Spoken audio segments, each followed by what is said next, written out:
Welcome back to the Euranet Plus Summit debate, broadcasting live from the European Parliament in Brussels. We're going to be talking today about the next year's European election. Believe it or not, it's just 1 year away as of today. I'm Dave Keating, and I'm joined today by 4 members of the European Parliament: centre-right German MEP David McAllister, centre-left Slovenian MEP Tanja Fajon, Green Spanish MEP Ernest Urtasun, and left Irish MEP Liadh. Thank you all so much for joining us here today. I'm going to be taking some questions from our network of journalists located around Europe, and I'll also be asking you some questions myself. And maybe for a starting question, I hate to start out on a negative note, but we all know that European Parliament elections have been plagued by issues of participation and engagement. They're actually, this is 4 decades of direct elections to the European Parliament, but every year since these elections have happened, turnout has gone down.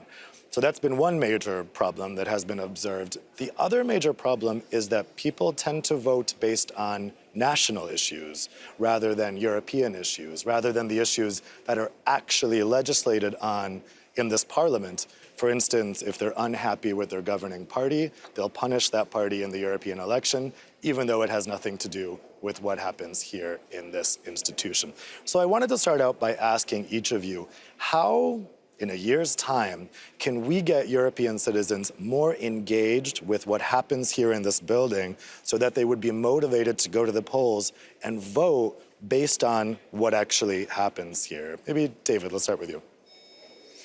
Well, from my point of view, latest polls show that still a broad majority of European citizens will vote on national issues, but the numbers are increasing. More and more citizens are also interested in European affairs. It will still take a long time to actually form a European public opinion, but since 2014 we have seen a shift. European issues are becoming more and more important, and that's why we will campaign on national issues, but also on European issues in all 27 member states, which will be participating at the next European elections. Will you try to combine those national issues with the European issues? Well, you know, you can't really differentiate between European and national policies anyhow, no longer. I mean, it's all interconnected.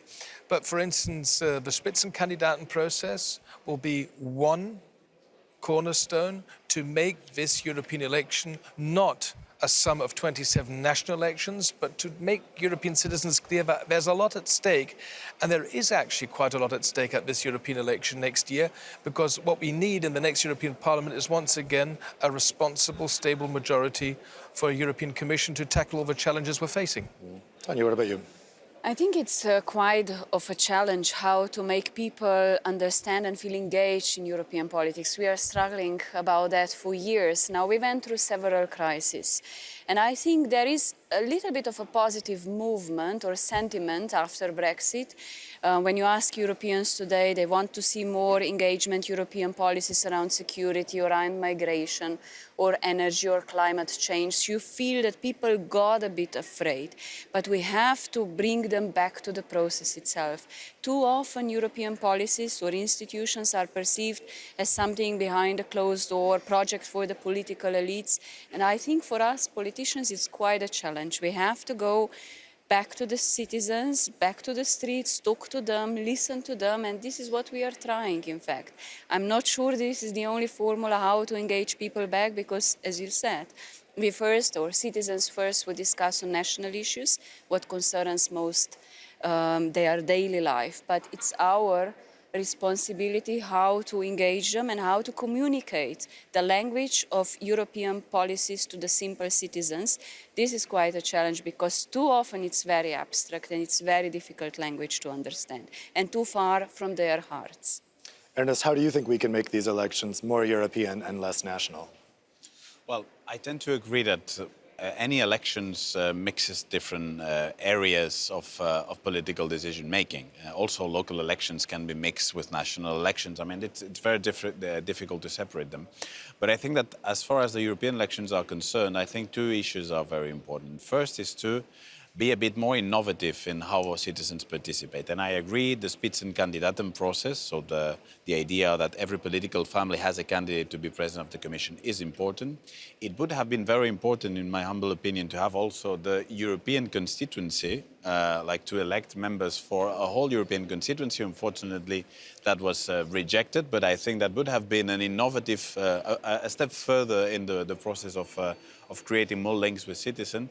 But then there's another side of the story, which I think is even more important, which is that we need to politicize the debate, and we need to discuss about issues that are dear to the citizens' daily lives. We cannot have a political debate about European affairs, about institutions, processes, or very general, broad terms.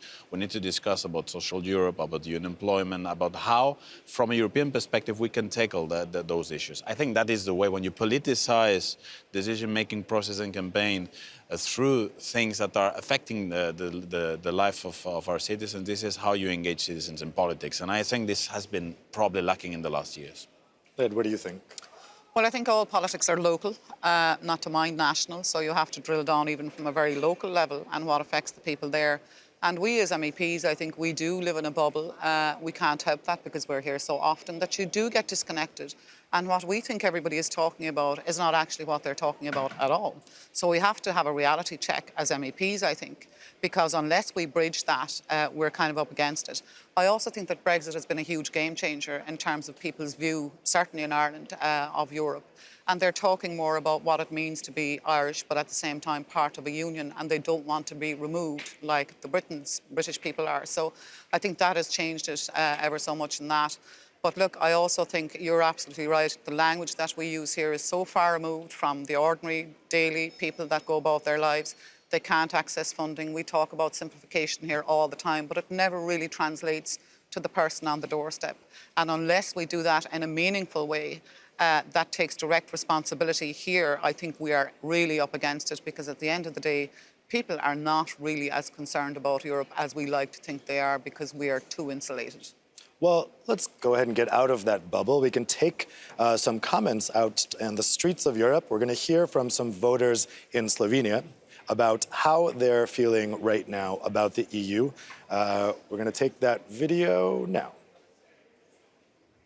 Bolj sproščeno, lažje potujete, drugače pa cene so šle vse gor, standard pri nas je pač nižji. Jaz mislim, da je šlo vse na slabše, nič na boljše. Je življenje skratka se je dvignilo, vse ne v nekih normah, ampak kar se tiče pa vseh ostalih stvari, ki gledamo, Maribor, to se pa poslabšalo. Mislim, da glede na to, kam smo vstopili, bi lahko bilo boljše.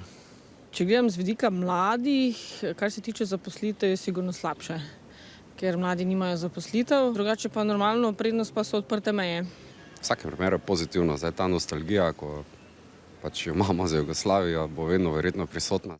Ko imamo Slovenci priložnost voliti tudi naše slovenske poslance. Ni jih veliko, ampak nekaj pa jih je.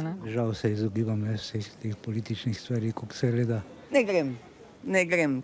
Evropske volitve so zelo pomembne, zato ker vendarle nam Bruselj diktira življenje.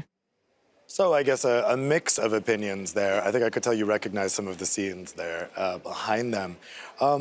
Let's take a question from our partner station, RTV Slovenia, which is based on some of those opinions that they heard on the streets.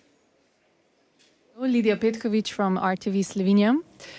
According to recent surveys, most Slovenian citizens feel they belong to the European Union. In fact, many of us feel very optimistic about the EU's future, despite growing populism and Euroscepticism.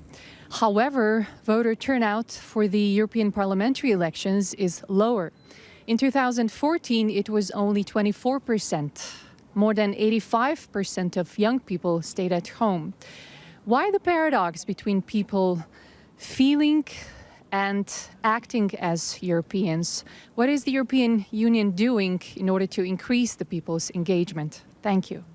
And of course, this is a trend across Europe, not just in Slovenia, but Tanja, how do you respond to that concern for Slovenia? I think it's exactly what I meant before. People don't feel they can influence. They have that they are engaged in the processes as such. Brussels and European policies are too abstract, too far away from them. So this is a challenge to us, how to communicate in concrete solutions what is daily changing and affecting their lives.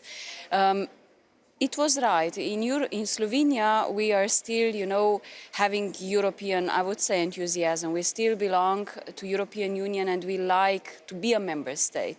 We see the benefits, but it's not only the European elections. We just had recently a referendum with so low turnout that it failed. It's also when it comes to now national elections, we are afraid of how low turnout will be and what will be on the effect on the credibility on the elections.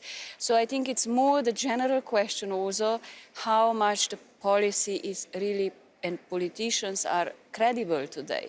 We are pretty much discredited in eyes of our citizens and we have to regain here the confidence back. It goes the same to European elections.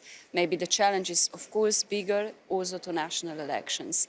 And I think it's really to communicate in concrete, simplified language, to bring topics close to them and make them feel part of the process. Yeah, it's interesting. As an American, I often like to point out that the European Parliament turnout is roughly the same as the US Congress midterms. They're in generally the same area. So it may just be a larger question of democratic participation. What do you guys think? I mean, what explains the difference between somebody who says, I'm happy my country is in the EU, I feel somewhat European, but I'm not going to bother turning out? But do you mean in terms of getting them to engage with that? Or? Yeah, or getting them to just come to the polls on that day. I think in general, you're absolutely right. There's a kind of an inertia. Generally, when it comes to general elections or local elections, a lot of it can be individual-based as opposed to party-based. There's a lot of different dynamics at play. But I think we simply have to reach out, and especially to our young people, because we have, certainly in Ireland and I'm sure other countries, we have quite a young generation and population coming up, and it's to try and get them to exercise their democratic right to vote and to have debates. And we actually have to get out of these institutions and talk to these people. We spend so long in here and they often look at us as being politicians that are on the gravy train. That's the first thing you'll hear about the EU. They'll say, oh, you're an MEP, so you're on the gravy train and you don't really care, you don't really know what's happening and what can you do anyway? And they don't realise that as an MEP you can do quite a lot. So it's how to communicate that message more effectively so that they know that we can change and we can do quite a lot even as a single MEP, not to mind being part of a wider group. So I think that's the main thing, to try and get that dialogue and debate going. Let's take our next question. This one is coming from Hungary. We're going to Balázs from our partner station MTV AMR. Do you think the migration and immigration policy could be a decisive topic of the European elections next year? The Hungarian member of the European Commission, Mr. Navracsics, argued in an interview recently that the campaign in most of the member states will focus on migration as a common challenge for the whole of Europe. And as the Hungarian Prime Minister, Mr. Orbán, said recently, that the European elections will be a kind of referendum on the migration. What do you guys think? Is migration inevitably going to be a major focus? David, we saw in the German elections last year, it was a pretty big focus. Do you expect that to be repeated next year for the European elections? Well, polls show that the issues are very different in the 27 countries. What is a major topic? You have of course, in South Europe, youth unemployment is a bigger topic than, for instance, in my home country, Germany. But of course, migration is one of the top issues in Europe.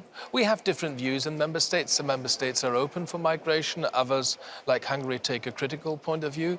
But we will be debating certain questions. What can we do to tackle irregular migration to Europe, because this is, of course, a huge challenge for all of us. So it's about what can we do to improve our relations with Africa? What can we do to secure our external borders better? What can we do with those people who are entitled to stay because they are asylum seekers, they are recognized refugees? How can you have more solidarity between the EU member states? Of course, these issues will be discussed, certainly in my home country, Germany, and the last national elections already showed that this issue was the issue number one for people. Well, Ernest, how can we address the concerns of voters about the migration issue without pandering to kind of nationalistic urges? How do you straddle that line where you address voters' legitimate concerns, but you don't go too far in dangerous directions? My fear with the debate on migration and refugees always has been that I have the impression that some governments at national level, they give up too much into arguments that come from the far right. I mean, this is really the bad way of handling the debate. I think we need to face reality, and reality is that we have, of course, a very unbalanced distribution of hosting of the refugees and migration, and this needs a European response. This is very clear. But we should not, absolutely not, during the campaign, starting caving in the debate towards extreme arguments that we have too much refugees, that we have too much migrants, that we need to secure further our borders, because this only gives the extreme right more room to grow in the elections if we start using their own arguments. So I think that we need to have a serious debate about that. A serious debate for me is that we have a failing European cooperation model on migration and refugees, and that there are member states that are not assuming their responsibilities. Germany is, but Spain is not. So I think that here is where the debate should lie. Do we have an efficient model to receive refugees, to be in solidarity, to have legal ways of entry? Do we have that or not? But we need to have a serious debate. And when xenophobic and anti-migration arguments come, we need to confront them, but not giving up to those arguments. That is totally a big mistake during an election campaign, because it will feed the extreme right. Aside from migration, what do you guys think are going to be the big dominant issues next year? Well, for us, Brexit has to be because it's so integrated, and even we're currently discussing, as you know, the multi-annual financial framework. I sit as a coordinator on the Budgets Committee, so perhaps I'm in my own bubble when it comes to that, but it is so intrinsically linked in how we're going to be spending 7 years of an EU budget, and that's going to cut across CAP and cohesion and structural funds, which is going to have a direct link, obviously, to the person on the ground, whether it's somebody looking for Erasmus or somebody relying on CAP payments. So I think that's another way of how we can engage with our citizens to say, look, we rely so much on EU funding. Of course, we need to make it accessible because it's just overly bureaucratic. But Brexit is certainly dominating Ireland. And I would also think that militarisation is going to be a huge issue, because we talk about Ireland, we hold our neutrality very dear. We've seen an erosion of that by joining up to PESCO. We talk about migration, and yes, there's a humanitarian response that we absolutely have to have. But for Irish people, I think we're very afraid, and we have to be robust against any erosion of our sovereignty and signing up to spending a lot of money on militarisation, which is not something that Ireland joined up with the EU for. And finally, I think it's important that we go back to the roots of why we joined the EU, which is for trade, for peace and stability. And that has always been the cornerstone that I think we have to adhere to. I imagine the attention on defence union would vary significantly by country. David, what about in Germany? The statement of the Irish colleague just showed how different the issues are in our member states. Brexit and neutrality are two issues which in my home country, Germany, would probably not play such a big role, to put it politely. In my country, it's the economy, it's security, it's the fight against terror, it's migration, and it's the future of our joint currency, the euro. These are topics which are interesting for German citizens. And this just shows you that you can talk as much as you want about a European public opinion. In the end, European elections will always be national, regional and local too. And that's okay. And we have to address the issues our voters are concerned and not those which the European bubble is interested in. Let's take our next question from Spain. We're going to go to Diego from our partner station, ES Radio Castilla y León. The results of recent elections in different member states showed how strong nationalist parties are. They came to power in some large cities or gained seats in national parliaments of Italy, Spain, in regions like Catalonia, or even in Germany. The strength of these Eurosceptic parties could also be reflected in the next European elections. What will be your plan to face Eurosceptic arguments during the election campaign? Yeah, it should be pointed out that 1/3 of the parliament in 2014 was Eurosceptic. That's a huge portion. Do you guys think, based on everything that's happened over the past 4 years, do you expect that Eurosceptic proportion of the parliament to go up? Do you expect the recent events, as he explained, to have an effect on the makeup of this parliament next year? I mean, first, if I may, Euroscepticism as such is not a bad thing. It's always good as a reminder what we can do different or analyze where we stand. The dangerous Euroscepticism or radicalism or these extreme right forces or nationalist forces, this is a danger for the stronger European unity in the future. How to counter that? It's also to again, we have to in parallel, when we discuss migration, we have to understand the whole holistic approach and the challenges Europe is facing and how to have a serious debate. But on the other hand, we have, of course, to make measures to improve economy, to make Europeans feel secure, and security, which will be also in Slovenia one of the topics. It's not only security in a militarized way, but also well-being, social security. These are the topics where Europeans once will feel safe, will have jobs, will not have reasons to fear for their future or safety, then I think we will easier also communicate European policies and the integration as such. That I think it's also how to find the extreme right and these national forces that are going to a very dangerous isolation, which in the long run, we all know that leads to instability, wars, and fall apart. We have in Slovenia a recent experience with fall apart of Yugoslavia and wars that were very bloody for our region. What do you guys think? What are you expecting in terms of the far right and Eurosceptic makeup? Well, I think that the best way to confront the rise of anti-European movements is to try to reconnect EU priorities with daily life citizens. I mean, I always ask the question, for a young unemployed in my country, in Spain, which of course it's going to be one of the major issues in the campaign, what has the EU done in the last years to solve his personal life, his personal experience? And I think in general, in the last years, people have felt totally abandoned by the European project in the social suffering and the social problems in many member states. And probably this is a very much southern perspective, but this is the case also, I think, in other regions of Europe. And I think we need to reconnect that. How to do that? That's not easy. But I think, for instance, we are now talking about a pillar of a social Europe. So let's make that a priority for the next campaign, and let's all discuss how this social Europe that we all want to bring in again can help these people in their daily lives. And I think it's very important. In some member states and in the south, that is very clear. Fighting anti-European movements means reconnecting EU priorities with daily lives of citizens and the social sufferings of the last years.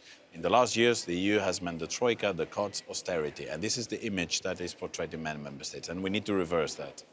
In some members, in Spain, certainly, but in other member states, maybe it's not as much. In many of them, not only in Spain, but also Greece, also Italy, also Ireland, and also other member states. We're still paying for that, by the way. We're still paying, exactly. and our grandchildren will still be paying for that. I think it's about democratic accountability as well. And I think certainly when we were, one of those parties that were Euro-critical and still are critical, but it's not, we're not anti-EU, but we are looking for reform. We want to be more democratically accountable. And having people that are unelected at the helm is certainly not accountable to people at home when they see that, and they just see, these fat cats on big fat wages, and they weren't even, democratically elected. So do you think the Spitzenkandidaten process helps with that image? This is the system in which the largest party elected to the parliament gets to choose the European Commission president. Has that helped? Was that for the first time in 2014? What was Has that helped with the appearance of legitimacy for that democratic accountability? Well, it's a step in the right direction, but at the same time, I think we need to go far more beyond that. And I'm not just talking about how different, the commissioners were elected or put into their positions. I think it's about looking at the reform of the common fisheries policy, looking at reform of the common agricultural policy, and updating it, because it's a bit far removed from where our farmers and our fisheries and other industries are at today. But of course, we move at such a snail pace here that by the time we catch up with what's really happening on the ground, we nearly need to be legislating again to reflect the needs of the people and the reality on the ground. I want to bring up a slide. We've talked about Brexit a little bit and how it will influence the elections, and I think we all agree it will vary intensely by member state. But we've been in a partnership with our social media monitoring partner, Brandwatch. They've been looking at how the Brexit conversation is playing out across Europe. And they've identified which countries have been talking about Brexit the most on social media and which have been talking about it the least. So I think we have no surprise which is talking about it the most, but I found interesting that more people are talking about it in France than in Ireland. Maybe I should stand for elections in France. Also, I mean, I think there's a couple of countries. Belgium probably doesn't surprise me. That's probably us talking about it here in Brussels. But Germany is pretty far up there as well. Let me ask you guys, how much is Brexit factoring into the European conversation? Is it in some way serving as a kind of crash course in how the EU works and what it's all about? I mean, in Germany, I know I've heard this a bit from Germans on the ground, that they've learned more about the EU in the past year than they knew ever before, just from watching coverage of Brexit. Is that your experience? My experience is that in general, Germans see Brexit very critical. There's nothing good about Brexit. It's a lose-lose situation for both sides. And the huge majority of Germans presumably deeply regret that the United Kingdom is leaving. On the other hand, Germans tend to be pragmatic and they say we have to face reality, we can't change things, and obviously we have to accept this democratic decision taken by a narrow majority of the British people. And what Germans are now interested in is getting this divorce done, getting it done in an orderly manner, and always having in mind that this was a divorce we didn't ask for. So whatever happens, the UK will remain our neighbour, our trading partner, our NATO ally, and let's try and find the closest possible relation with the British, but without sacrificing our European values. And one thing is clear, a country which leaves the European Union can't be in a similar or even better position than a member state. That's common sense for Germans, and this is really what they want to get it done. But it's not a major issue in the general debate in Germany. Ernest, how would you say it's affecting the European debate in Spain? Well, it's affecting, I think, in a certain way. I have to say that it has reinforced a bit European sentiment.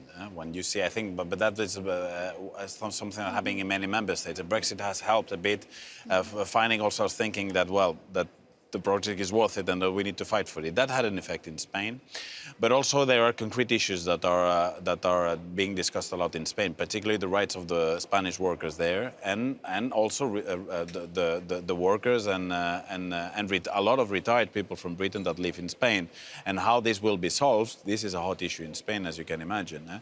So I think that Spaniards think and hope as well that the divorce should be done, that it should be done in an orderly manner, that nobody would lose its previous rights. I think this is very, very important. So on the issue of rights of workers and of mutual residence here and there, I think this should be a top priority for sure. And this is, I think, what the majority of the Spanish debate is about Brexit at the moment. Well, let's take a question related to Brexit from Germany, from journalist Claudia Knopke from our partner station AMS. Hello, everybody from Germany.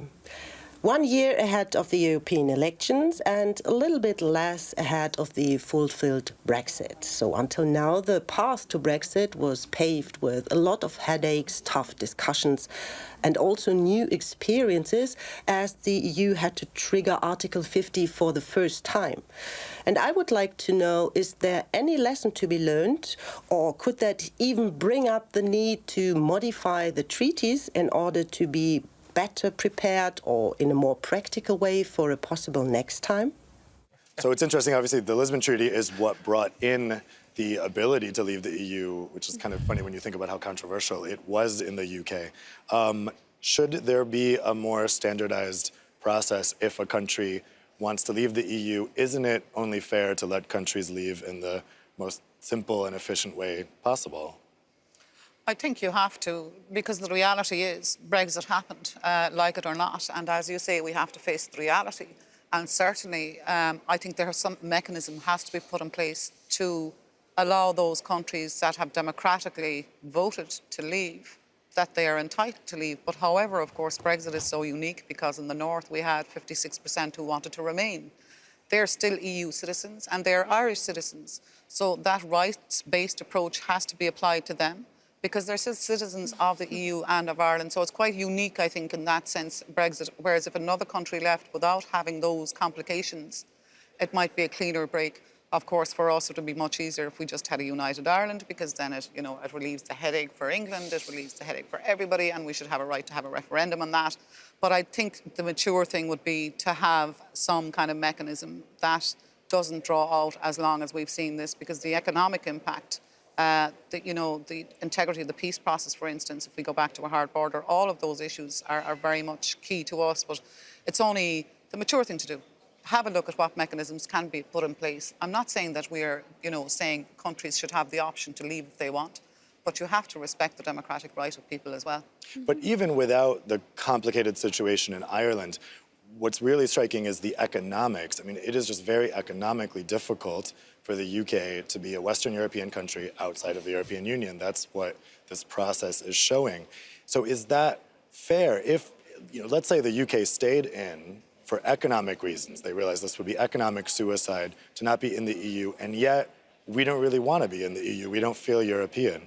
Should there not be a second tier, a revived EFTA, a better EEA, something that would satisfy some of these more Eurosceptic countries on the periphery that they could economically feasibly leave? But nobody's forced to be a member of the European Union. We have countries which are in the single market and are not in the European Union, like Norway, like Iceland, nor Liechtenstein. But the decision to be a member of the European Union means that you have to be committed that the European Union is more than just a single market. The European Union is a union of values. We are a political project, and this is something which apparently a lot of British colleagues never really fully understood.